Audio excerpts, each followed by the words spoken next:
What makes a murder disturbing? Is it brutality? The reason? Do you realize that it should never have happened? Dexter Morgan, a man tied by strict moral code. He committed some of the most disturbing deaths imaginable, kills that didn't just shatter lives but exposed the cracks in his carefully constructed world. In this video, we are immersing ourselves deeply in the darkest moments of Dexter, discovering the stories behind their most disturbing murders and what made them so unforgettable. Of innocent lives lost by calculated betrayals, we will discover what made Dexter more disturbing, not only unforgettable, but impossible to justify. James Dokes was not just another victim. It was as close as he had exposed the darkest secret of Dexter Morgan. An experienced detective with sharp instincts, Dokes immediately felt what others in Miami Metro could not. Of his first meeting, he saw through the carefully elaborate facade of Dexter. "There is something dark in you, Morgan," he said once, his suspicion cutting like a knife. "I'm going to solve it." And he did. Dokes discovered the horrible truth that no one else dared to see. He found Dexter's blood slides, the incriminating trophies that demonstrated that Dexter was not just a forensic analyst but a Bay Harbor butcher. Instead of being acclaimed as a hero, Dokes became a victim of Dexter's ruthless need for self-preservation. Framed by Dexter, was labeled as the monster who worked tirelessly to take justice. Trapped in a remote cabin, Dokes faced the ultimate betrayal, not by Dexter's hand, but for his silence. Lila's obsessive devotion turned on fire, and Dexter felt a feeling of relief as Dokes was found at its end. What makes this death so disturbing is not fire, it is the cold calculation behind it. Dokes was innocent, but Dexter allowed his death to protect his secret. This was not justice. It wasn't even survival. It was a brutal self-preservation act that destroyed the illusion of Dexter code. Dokes represented everything Dexter affirmed value: justice, order, and morality. But by trapping him in that cabin and allowing him to die, Dexter revealed his hypocrisy. The so-called code was not about the principle, it was about survival. But Dokes was not the only innocent life lost to Dexter's darkness. The death of Oscar Prado exposes even deeper cracks in their carefully constructed world. It all started with a catastrophic error. Oscar Prado was not a predator, a criminal, or even Dexter's planned objective. He was Miguel Prado's younger brother, a man without criminal history, without a history of violence and connection with the dark world of Dexter. However, in a reckless moment, Dexter finished his life. Dexter was convinced that he was delivering justice. But with an imprudent act, the devastating truth became evident. He had taken the life of an innocent man. Oscar's death stands out as one of Dexter's most disturbing murders because he was not born of malice or need. It was a catastrophic failure of judgment. This moment shattered. The illusion of Dexter's control exposes the fragility of its so-called moral code. For a man who was proud to protect the innocents, taking his life from an innocent man was a devastating contradiction that left his entire justice system in question. Oscar's death.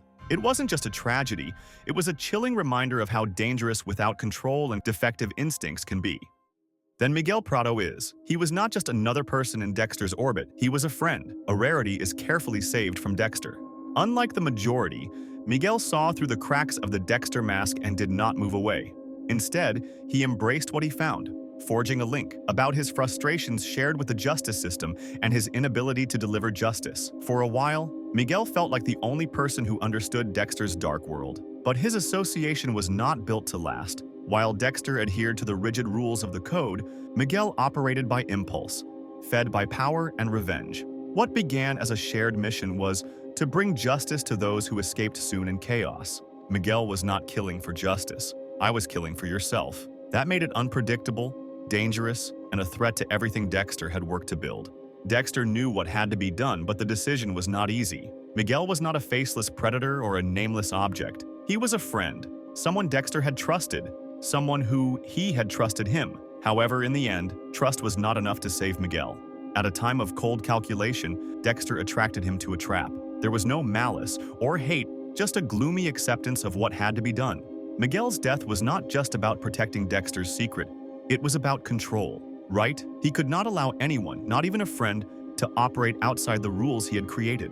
In taking Miguel's life, Dexter not only eliminated a responsibility, but he betrayed one of the few people who had once accepted it. What makes Miguel's death so disturbing is the cold and calculated nature of the act. It wasn't only the end of a friendship, it was a chilling reminder of how far it was willing to go. Dexter. Maintain your domain.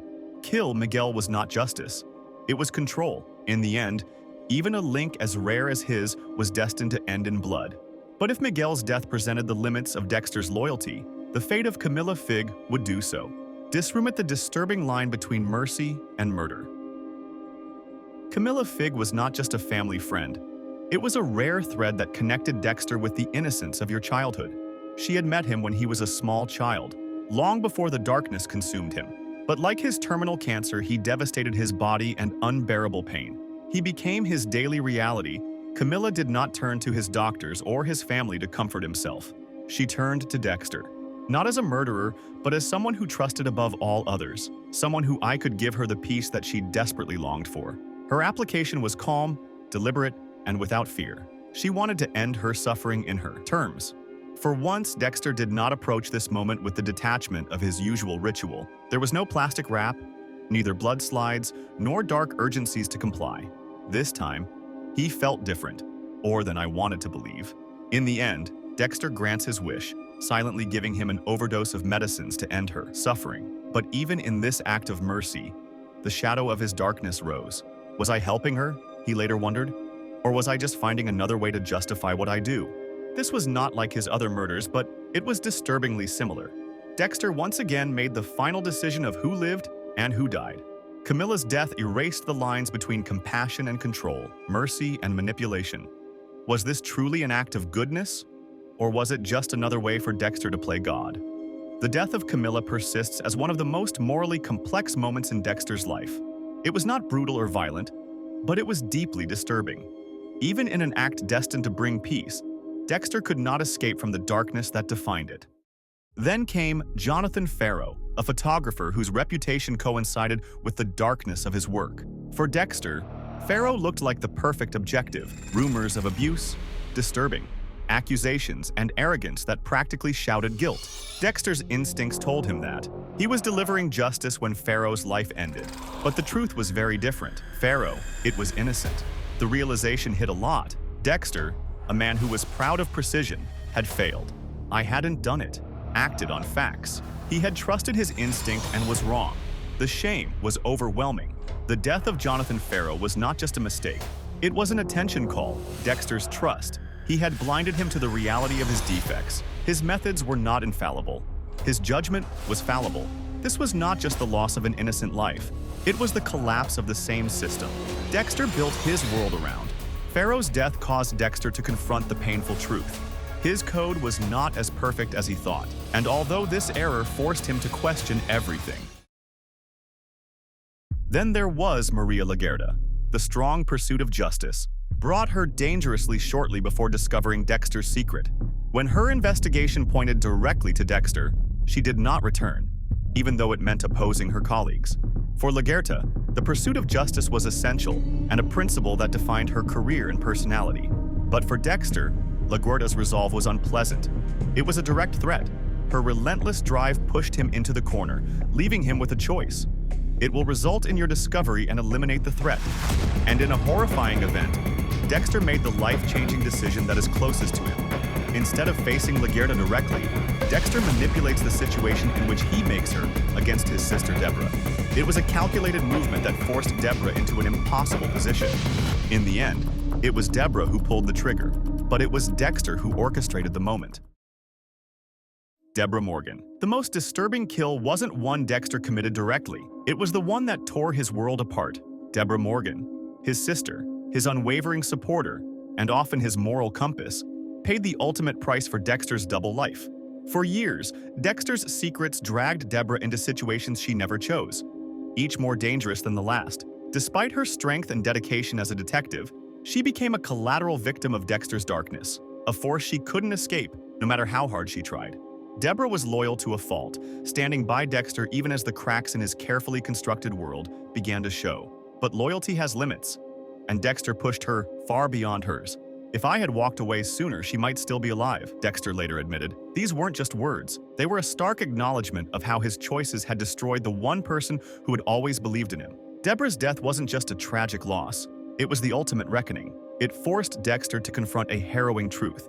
Sometimes the people we try to protect are the ones we end up hurting the most. For Dexter, her death shattered the illusion that he could balance his darkness with the love and trust of those closest to him. Deborah's death wasn't just the end of her life. It marked the collapse of everything Dexter believed he could have: a family, redemption, and a future free from the weight of his past. Her loss wasn't just personal. It symbolized the failure of Dexter's deepest desire, to coexist with his humanity while suppressing the darkness within him. But even as Deborah's death left Dexter reeling, his spiral into darkness wasn't over.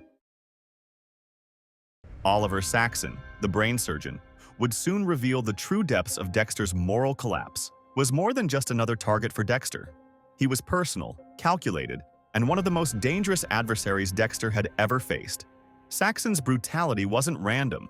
It was methodical, reflecting a darkness eerily similar to Dexter's own. Their confrontation wasn't just a battle of wits. It was a moment that challenged the very principles Dexter had built his life on. As Saxon sat restrained in the police station, Dexter had a rare opportunity to choose justice over revenge. Turning Saxon over to the authorities could have been his chance to prove that his darkness didn't control him, that he could rise above his urges. For a fleeting moment, it seemed like redemption was within reach. But when the moment of decision came, Dexter chose blood over justice. This wasn't about protecting others or following his code. It was about control. In that instant, Dexter gave in to the very impulses he claimed to keep in check, choosing closure over morality. Saxon's death wasn't shocking because of its violence. It was shocking because of what it revealed. Dexter's code, long presented as a moral framework to protect the innocent, unraveled completely. It became clear that the code wasn't a shield for justice, but a thinly veiled justification for his own needs. This moment marked the final collapse of Dexter's moral framework. Years of attempting to balance his darkness with a semblance of humanity fell apart in the face of his need for dominance. Killing Saxon wasn't just an act of revenge. It was the destruction of the last illusion that Dexter could ever truly control his urges or escape his own nature. And just when it seemed like Dexter couldn't fall any further, the death of Sergeant Logan would show how far he was willing to go, crossing a line he once swore he'd never cross.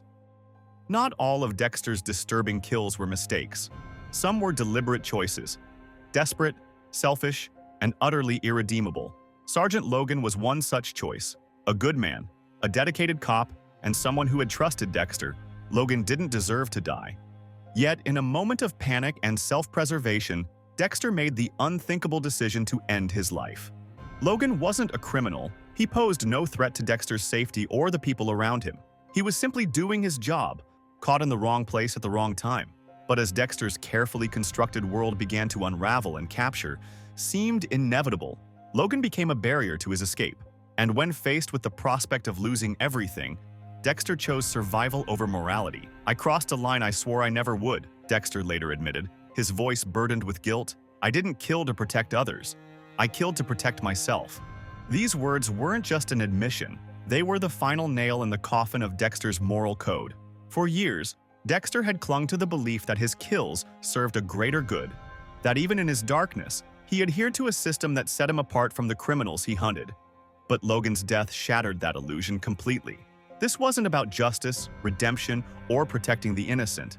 It was about Dexter choosing his life over a man who had done nothing wrong. Logan's death wasn't disturbing because of its brutality. It was disturbing because of what it revealed. In a single act, Dexter betrayed everything he claimed to stand for, exposing the fragility of the moral framework he had built his life around. If Dexter could abandon his code so easily, was it ever truly about justice? Or was it always about justifying his own existence? This wasn't just the end of Logan's life. It was the moment Dexter's mask slipped entirely, revealing a man willing to sacrifice anyone to protect himself. And as the dust settled, one haunting question remained. Was this the final step in Dexter's descent, or had he been lost all along? These additional kills highlight a disturbing truth about Dexter's code. It was never perfect. Whether by mistake, betrayal, or deliberate choice, Dexter's actions reveal a man struggling to reconcile his need for control with the cost of his decisions. So, what do you think? Were these kills a reflection of Dexter's flaws, or was his darkness always destined to consume him? Let us know in the comments below. Don't forget to subscribe, because the story of Dexter Morgan isn't over yet.